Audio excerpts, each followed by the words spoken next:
ఈరోజు మన రెసిపీ వచ్చేసి మిగిలిన అన్నంతో ఇలా చేసి పెడితే ఇంట్లో వాళ్ళందరూ ఇష్టంగా తింటారండి. అంత టేస్టీగా, అంత క్రిస్పీగా అయితే ఉంటాయి. అన్నం ఉంటే చాలండి, చాలా ఈజీగా చేసుకోవచ్చు. అంత టేస్టీగా అయితే ఉంటాయి. ఇంకెందుకు ఫ్రెండ్స్ ఆలస్యం, ఎలా చేయాలో ఏంటో అనేది వీడియోలోకి అయితే వెళ్ళిపోయి చూద్దామా మరి. ఇంకా ముందుగా ఒక మిక్సింగ్ బౌల్ అయితే తీసుకొని అందులోకి ఒక కప్పు అన్నం అయితే వేసుకోవాలి. మిగిలిన అన్నమైనా వేసుకోవచ్చు, ఫ్రెష్గా వండిందైనా వేసుకోవచ్చు.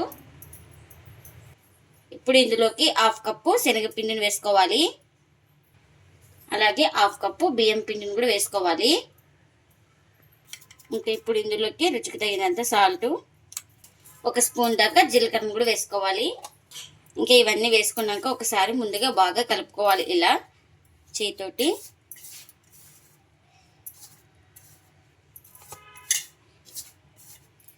ఇలా మొత్తం బాగా కలుపునాక ఇందులోకి ఒక హాఫ్ కప్ అయితే వాటర్ అయితే వేసుకున్నాను. ఈ హాఫ్ కప్పు వాటర్ వేసుకొని ఇలా మొత్తం బాగా కలుపుకోవాలి.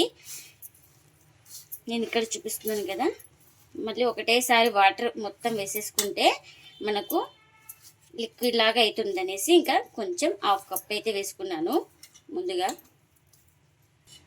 ఇంకా ఈ విధంగా బాగా కలుపుకోవాలి. ఇలా ఈ విధంగా మొత్తం బాగా కలుపుకొని ఇంకా ప్లేట్ అయితే పెట్టుకొని ఒక 5 మినిట్స్ పక్కన పెట్టేసుకుంటే మనకు బియ్యం పిండి శనగపిండి అనేది బాగా నానుతుందండి.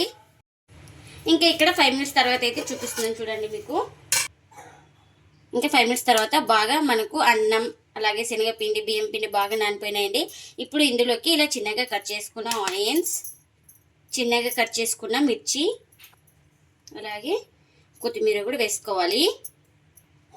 ఇంకా ఇప్పుడు ఇందులోకి ఒక 1/4 టీ స్పూన్ దాకా గరం మసాలా, ఒక 1/4 టీ స్పూన్ ధనియాల పొడి, వేయించుకున్న జీలకర్ర పొడి ఒక 1/4 టీ స్పూన్ దాకా వేసుకోవాలి.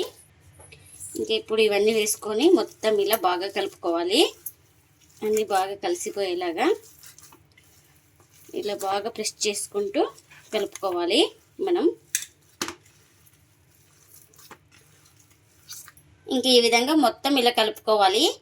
మనం ఏ దాని మీద చేస్తున్నామో దానికి కొంచెం ఆయిల్ అయితే అప్లై చేసుకోవాలి. ఇలా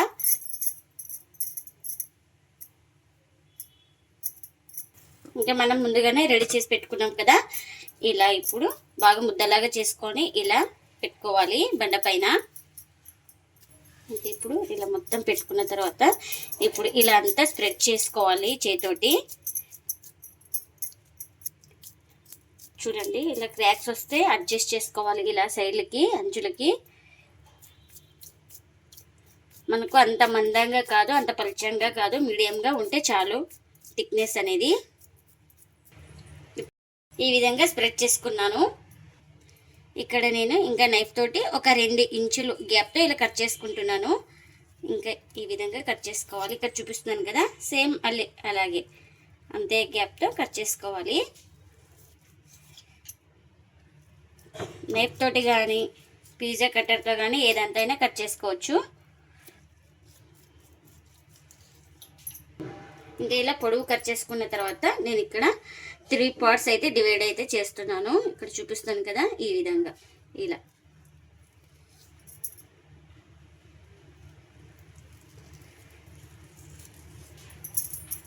చూడండి. ఇక్కడ చూపిస్తున్నాను కదా, ఈ విధంగా అయితే ఈ థిక్నెస్లో ఉండాలి మనకు.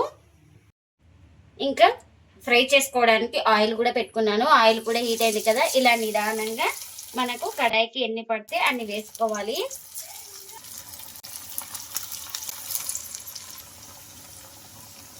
ఇంకా ఇలా కడాయికి ఎన్ని పడితే అన్ని వేసుకున్నాను. ఒక సైడ్ కాలిన తర్వాత మరోవైపు అయితే టర్న్ చేసుకోవాలి. ఇంకా ఒక సైడ్ కాలిన తర్వాత మరోవైపు అయితే ఇలా నిదానంగా టర్న్ చేసుకోవాలి. ఇంకా వీటిని అటు ఇటు తిప్పుకుంటూ బాగా క్రిస్పీగా వచ్చే వరకు అయితే ఫ్రై చేసుకోవాలి. అప్పుడే మనకు చాలా టేస్ట్గా అయితే వస్తాయండి. ఇంకా మంటను అడ్జస్ట్ చేసుకుంటూ కాల్చుకోవాలి. ఇంకా చూడండి అటు ఇటు తిప్పుకుంటూ ఇలా క్రిస్పీగా వచ్చే వరకు అయితే ఫ్రై చేసుకున్నాను. ఇంకా ఇవైతే రెడీ అయిపోయినాయి కదా, మనకు ప్లేట్లోకి అయితే తీసుకుందాం.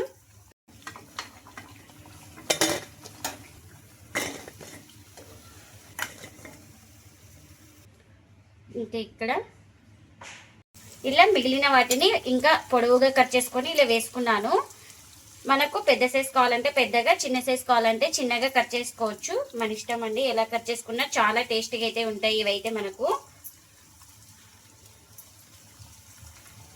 ఇంకా వీటిని కూడా కడాయికి ఎన్ని పడితే అన్ని వేసుకోవాలి. ఇంకా ఫస్ట్ ముందుగా ఇంత పెద్ద సైజ్ అయితే కట్ చేసుకొని ఆయిల్ అయితే ఫ్రై చేసుకున్నాం కదా. ఇప్పుడు ఇదే భాగాన్ని 2 భాగాలుగా కట్ చేసుకొని వేసుకున్నాను. ఇంకా వీటిని కూడా ఒక సైడ్ కాలిన తర్వాత మరోవైపు అయితే టర్న్ చేసుకోవాలి. ఇంకా ఒక సైడ్ బాగా కాలిన తర్వాత ఇలా ఇంకొక వైపుకి అయితే టర్న్ చేసుకోవాలి. ఇంకా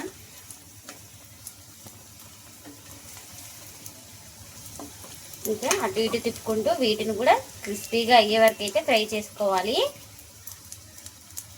ఇంకా ఎన్ని అయితే అన్ని ఇలానే కాల్చుకోవాలి. మిగిలిన అన్నంతో ఎంతో టేస్టీగా ఉండే స్నాక్ రెసిపీ అయితే రెడీ అయిపోయిందండి. ఇంకా ప్లేట్లోకి అయితే సర్వ్ చేస్తున్నా. ఈ స్నాక్ రెసిపీ చాలా రుచిగా చాలా టేస్టీగా అయితే ఉంటాయండి. మిగిలిన అన్నంతో అప్పటికప్పుడు ఇలా చేసుకుంటే చాలా టేస్టీగా అయితే ఉంటాయి. ఇంకా మొత్తం ప్లేట్లోకి అయితే సర్వ్ చేస్తున్నా. వీటిని మార్నింగ్ బ్రేక్ఫాస్ట్ గాను స్నాక్ గాను ఎలా అయినా తినేయచ్చండి. అంత టేస్టీగా అయితే ఉంటాయి. మనకు వాళ్ళందరికీ నచ్చుతాయి. అంత టేస్టీగా అయితే ఉంటాయి. వీటిని ఉత్తవేగానే తినేయచ్చు, సాస్తో కూడా సర్వ్ చేయొచ్చండి. అంత టేస్టీగా అయితే ఉంటాయి. చూపిస్తాను చూడండి. మీకు ఇలా చాలా క్రిస్పీగా ఉంటే టేస్ట్ అయితే చాలా బాగుంటుంది. లోపల కూడా ఫ్రై అయిపోయింది కదా.